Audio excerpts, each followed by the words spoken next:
Thank you so much, Steph. And as you heard her mention there, a road closure, and that is because of a fire investigation. What we know, 3 people in hospital in serious condition and 4 unaccounted for after a massive fire this morning in Oshawa. This is a live look at the scene. It is on Olive Avenue between Simcoe and Ritson Road. Police telling us that those that are in hospital at this hour include 2 adults and 1 child around 10 years old. The call coming in pretty early this morning, just before 2 o'clock, and you can see these are row houses in the area, so it did spread fairly quickly. Most of the fire has been contained, but of course, there are still some hot spots they are continuing to watch here this morning.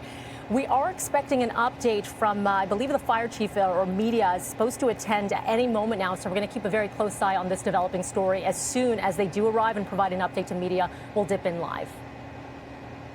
I want to get to Peel Region now. A 13-year-old Brampton girl is missing, and police are hoping someone can help find her. Let's bring her picture up here. This is Mishka Burnaby. Apologies, we'll bring her picture here in a second. There it is. That's Mishka. Last seen yesterday, just after the noon hour, in the Heart Lake and Copperfield Road area. She was last seen wearing a blue Tommy Hilfiger jacket, black T-shirt, and blue tights. She is described as 5'9", a medium build, with black hair in a bun. If you know anything, please, you are urged to contact Peel Regional Police. Scary story here. A child found safe after a vehicle stolen with the child inside. And this is at a home near Bloor and Ossington. There was a heavy police presence in the area.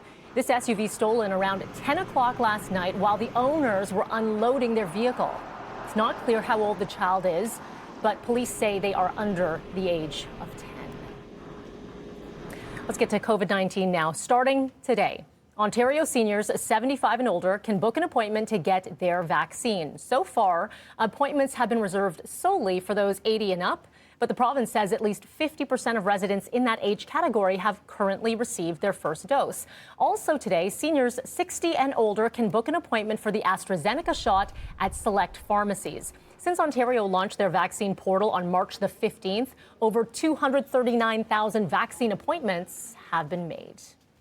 And we are following a number of COVID-19 restrictions that are being loosened as spring weather starts rolling in. Restaurants under the gray lockdown zone in Toronto and Peel began offering outdoor patio dining this weekend. And as many experienced, they were busy.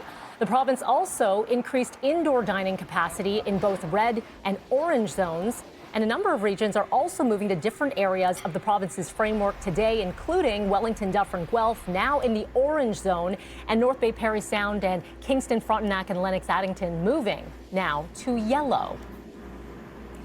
Well, an advanced trial in the U.S. showing that AstraZeneca vaccine that we've been talking about, 79% effective with no increased risk of blood clots. The U.S. study included 30,000 people, with 20,000 given the vaccine, and early findings showing the shot 100% effective against serious illness and hospitalizations. The AstraZeneca vaccine has been authorized in more than 50 countries worldwide, including here in our country, but it has not yet been officially approved in the U.S. The company is now expected to seek emergency FDA authorization. It was a solemn night in the city of Toronto as a virtual commemorative ceremony was held to honor the COVID-19 victims, the lives we've lost. The sound that saved a wretch like me. Flags at City Hall were lowered to half-mast and the Toronto sign lit in white as Mayor John Tory declared March 21st as the day of remembrance for lives lost to COVID-19. Over 2,700 candles were lit to represent the Torontonians that died from the virus. Tory says the ceremony was meant to help the city mourn, but he also offered words of hope as we head toward the end of the pandemic. We're almost there. We're almost there. And we know how good it can be once again when we get there. Tory also urged residents to continue to follow health measures. The city will soon start planning on how to permanently honor victims. Meanwhile, let's get to Brazil here, where you can see long lines for COVID-19 vaccines. The country continues to be hit hard by the virus, with records for case count and death tolls being hit every day. Intensive care past capacity. Only 4% of the country's population has been administered their first vaccine. They received their first shipment from COVAX yesterday.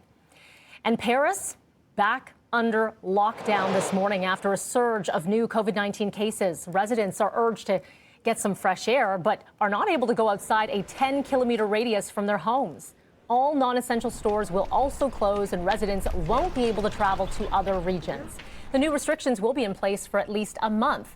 The Paris region currently has an infection rate of 446 per 100,000 residents. All right, we have a very busy show ahead. Here's just a peek of what we're going to be looking at. We have a chat with a doctor who will be talking about the third wave of COVID-19 and what it means for Ontario businesses as well. And oh yeah, we talked about that pizza subscription. That's coming up. And things that'll make you happy, that too. Coming up next with Mike Epple, a reality check for GameStop, the company getting ready to report quarterly earnings. We'll get that full report from Mike after the break.